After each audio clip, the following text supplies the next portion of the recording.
Hi, dear guys and girls. Happy Sunday. I thought today I would just touch on the topic of letting go of the narcissist in your life. And this is because of the many emails that you've sent. 90% of the emails tend to end with the question, how do I let go of my narcissistic spouse? Emotionally let go of them. And it is a very tough process to go through. It is a process. It costs time. It costs doing things on your terms. Sorry. And before being able to do that, you of course have to know what your terms are. So I thought it was an excellent question. How do I let go of the narcissist? And you have to remember that when you have broken away from a normal, a healthy relationship, it is a lot easier for both parties to, of course, have the heartache. But at some point, you are able to let go of that relationship. You move on, you meet someone else, you get on with your life. It takes less time. But when you have been involved with a narcissist, it is a completely different situation. And I think just to maybe use an example to just clear things up in your mind, it has helped me as well. I'm sure many of you have seen the movie The Shawshank Redemption, and Morgan Freeman's character in that film is that he's been imprisoned for most of his life. I think it was 40 or 45 years that he was imprisoned, and at some point he was released, and he sort of went into a shock because on the one hand he was happy to be released from prison, but he didn't know who he was outside of those prison walls. So he was released into society, and he got a job, and he had a little room that he was renting, and he would go from his job back to the room, from the job back to the room, back and forth, because he was so used to being emotionally conditioned to feel safe, to feel comfortable within the prison walls, that when he was released, he didn't know how to experience true freedom. He didn't know how to be without the prison. So I think that is, I know that it was an eye-opener for me when I first watched the movie. I think it's like the first time was 20 years ago. I didn't really make the connection. I thought it was a beautiful film. But now when I when I think back on that movie and think about people, you and I, going through or breaking away from narcissistic abuse, you just see how this all fits in together. So the reason for telling you that, you mustn't forget that being in a narcissistic relationship means that you have been emotionally bondaged. You have been in emotional slavery. So, whereas Morgan Freeman's character was conditioned to feel safe within the false image, the false safety that he felt within the prison, that is the same false safety that you have been conditioned to feel within the narcissistic relationship.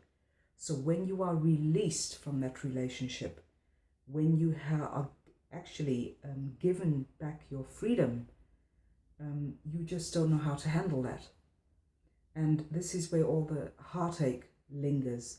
This is why it is so difficult for narcissistic abuse survivors to get on with their lives, because physically there is space. Physically we have been released, but emotionally you are still connected to what you felt was security. So the false security, the false comfort, the false being in a relationship. And when you taste your freedom, you will not know what to do with it.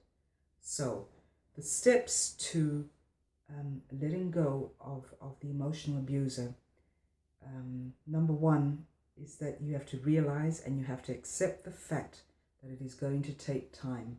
It is not something that you can just decide to do and, that it'll be solved for you within a month or within 2 months or whatever the case may be. We're trying to get over this hurt and we want it to be over as soon as possible.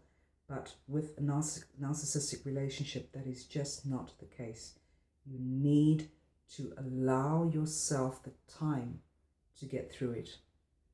And just the practical side of things is getting your mind focused on other things. So focusing, getting busy with other stuff, whether that is taking up an old hobby, getting into a support group, taking on a new hobby, reading, going for walks, whatever the case may be. What it boils down to is that you are focusing on you and no longer focusing on the relationship, the emotional abuse that you went through. So don't get me wrong, because it is very important that I know that is what I needed, and I'm sure as so many of you, you need to talk about what has happened to you. You feel this urge to verbalize what has happened to you. So that is a good thing. Always verbalize that to people whom you trust. But there comes a point where you have to make the decision, the conscious decision, to stop talking about the narcissist. Because the more you talk about them, the more your thoughts are flooded, the more stress you are going to feel. And it is not helpful on your path to healing. So it is good to distract yourself, especially in the beginning stages. Distract yourself as much as possible. Don't feel that you need to imprison yourself within your home. Isolate yourself, which I know that many of you have been through and that many of you are going through right now. You just feel so broken, so hurt. You do not want to run into the narcissist if you're out and about, so you choose to go to your work, just like Morgan Freeman did in the movie. Go to your work, come home, and stay within the safety of your home. That might be good, say in the first month, but there comes a time when you have to literally take yourself out of that situation and start to experience life again, because it is not helpful to you to stay secluded, to stay isolated.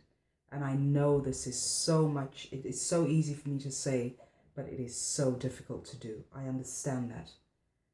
But, when you are loving on yourself and respecting yourself and realizing what you have been through, when you just don't have, let me put it this way, don't have any judgment about what you've been through, because a lot of guilt, a lot of shame comes into play when you keep rethinking on these thoughts. But do not judge what you have been through. Don't judge yourself on it. Stop putting yourself down. The shame and the guilt, they are not helpful emotions. So you have to realize that you are the only one you are the first person who's going to look out for you. So do that, even if it is a tiny step that you take every day. There's a lady that I'm working with currently, and it was just something simple. I suggested to her, because she had said that she was not eating and that she didn't feel like preparing a meal for herself. So the first step, I said, today, just take that first step and cook yourself a meal. It is a first step. It is something maybe very small, but the more small things you do on a daily basis, the sooner it is going to amount to something huge, which is your healing. So whatever you need to do that. The things that you used to love doing that were maybe put down by the narcissist, something simple, maybe playing the piano, playing guitar, reading, enjoying time out with friends, or whatever the situation was before you met the narcissist. Just remember how you used to feel back then and how you enjoyed taking part in those activities, and get to the point where you pick this up again and you start doing this for yourself again. So what it really boils down to is that you make the conscious choice to nurture your mind instead of starving your mind, because this is what we do when we torment ourselves with the thoughts of the person whom we thought we loved, the illusion that we fell in love with, is something totally different from the reality of the person. So I understand how, because we have been so emotionally abused, that we still cling on to that little bit of hope that the narcissist will maybe change their ways, offer an apology, get back with you again and make things right.